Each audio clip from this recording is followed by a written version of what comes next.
there, Simon from simonwoods.com here with a trio of Portuguese reds. Now I did a video a day or so ago looking at three Portuguese whites. Actually it was two whites and a rosé, and I've got some reds today from the same estates. There's two different estates. The first one is called Adega do Cantor, the Singer's Bodega, the Singer's Estate in the Algarve. And the singer in question is, well, it won't mean much if you're not in the UK, but a guy called Cliff Richard. At one point he was the UK's answer to Elvis. He's got a bit older and a bit smoother since then, and he started making wine. I think his first vintage was 2001.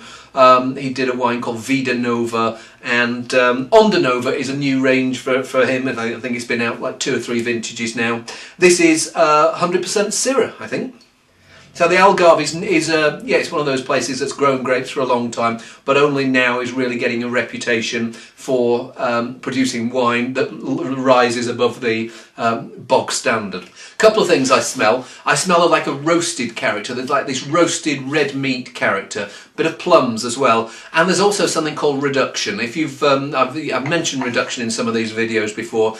Easiest way to come across the smell of reduction: get a can of beer, and you know when you open it, it goes tss, and there's that little, almost like a plume of smoke. It's not smoke, but that smell that you get off there, that's the smell of reduction. And it's to do with various sulfur compounds. Haven't got enough time to go into them now, but sulfur basically being wine's preservative. Some grapes are more prone to getting that character into them than others, and Syrah is one of them. Tempranillo is another one. So yes, it comes across as like this roasted chocolatey edge, roasted meat, plums, and it smells like it's still got a bit of uncurling to do. Well, you can taste the warmth of the region. There is this rich chocolatey mouthfeel to it, but it doesn't feel like it's gone into that overripe character. There is still quite a bit of fresh, lively fruit there, nothing remotely jammy. And that reduction is almost having a savoury, yeah, a really interesting savoury, chocolatey edge to it. Dark chocolate rather than sweet milk chocolate. Not sure what the oak treatment's been here. I don't. Maybe there's a little bit of that smoky, toasty edge of the roasting is coming from a bit of oak, but I'm not sure. Well, it's far more subtle than I was expecting, and it's if you've been, it sits at a weird point between traditional Rhone Syrah, which is really feral, meaty, and the more bigger, fuller Barossa style of Syrah. It's got some of those chocolatey edges of the big ripe Barossa Syrah, Shiraz, but it's also got some of this slightly feral, earthy, herby, meaty edges from the Rhone. So yeah, I quite like that as a wine. Okay, the next two are from Quinta de Lago Alva in the Tejo region, or the Tejo as they're now calling it. They used to say on these like Vinho Regional Ribatejano, and now it just says Vinho Regional Tejo. Tejo is the river, or Tagus is the Latin name. You might see a few wines label things like Tagus Creek. That's the idea. Okay. Right, so this is their, now what is this? This is their basic 2008 Castellao, that's a grape variety, mixed with Touriga Nacional. Now Touriga Nacional is probably Portugal's most famous grape variety. Is it its greatest? Well, it's excellent at producing sturdy, fragrant, full-bodied and long-lived red wines. For me, some of the best wines involve Touriga Nacional with something else. By itself, it can almost like be too much of a, too schoolmasterly, too severe. Yes, it's got this nice fragrance, a bit of violet in there, a bit of sage. It reminds me of sausage meat sometimes, and ginger biscuits as well. But it does need softening up, so that's where the Castellao grape variety comes in. And Castellao used to be known as Periquita, but someone's trademarked wine called Periquita, so now people just put Castellao on the label. And Castellao is like, I suppose, Portugal's answer to Grenache. It's a soft, friendly, bear hug of a wine. It doesn't, maybe it's not as classy as Grenache, but it does add welcome softness and warmth to a lot of blends.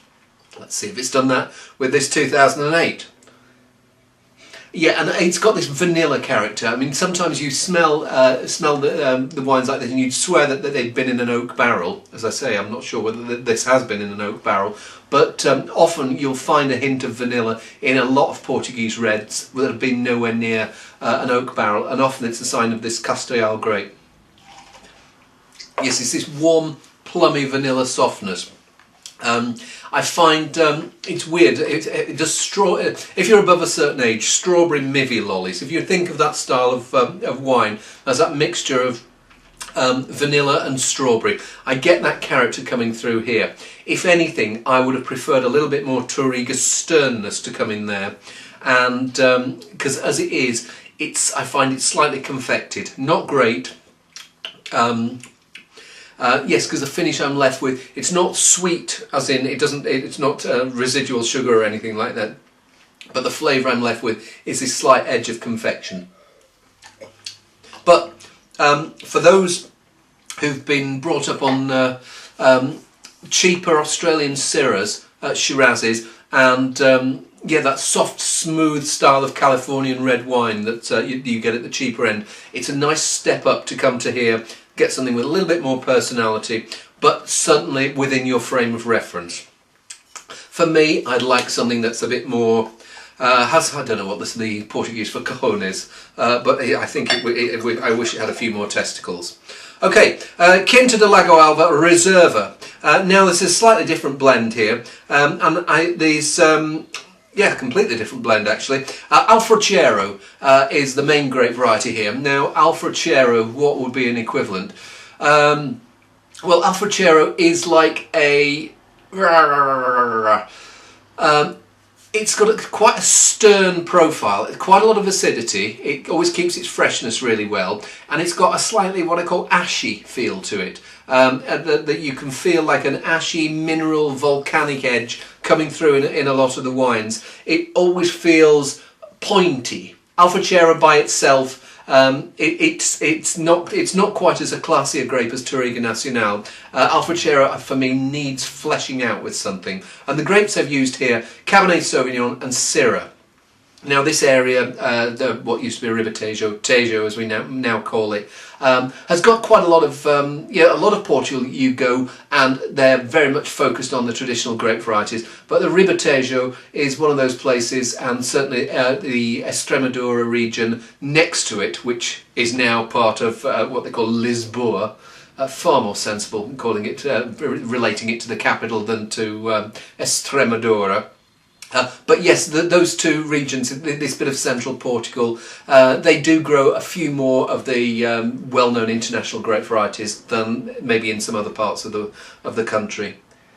So yeah, I think it's like 60% Alfrochero plus 20 each of Cabernet and Syrah.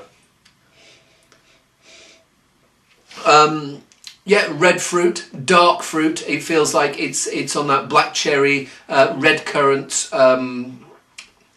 It feels like it's going to be quite fresh. It feels like it will have quite a stern backbone. It's funny because all three grape varieties I mean, it's a reasonably warm region here. It's certainly not chilly, but all three are often fleshed out with something. So like Cabernet's fleshed out with Merlot. Some people add Grenache or Viognier to Syrah to just soften it slightly. And Alfrochero for me needs a little bit of something to round out some of its angularity. Let's see how they work as a trio. And the strange thing is, it's got some of that vanilla character. Maybe it's the local terroir. I always think of it as being Castellal, that soft, sweet vanilla character, but I get that same thing coming through here, really quite strongly. But then, whereas the first one finished on that confected side, you get that to start with, but then those more mineral, those drier, sterner characters come through here. You're getting some vanilla here. You're getting black currants. I don't find this a great wine. I find it certainly a step up from the basic one. But to be honest, of all these three, I like the Onda Nova as much as any.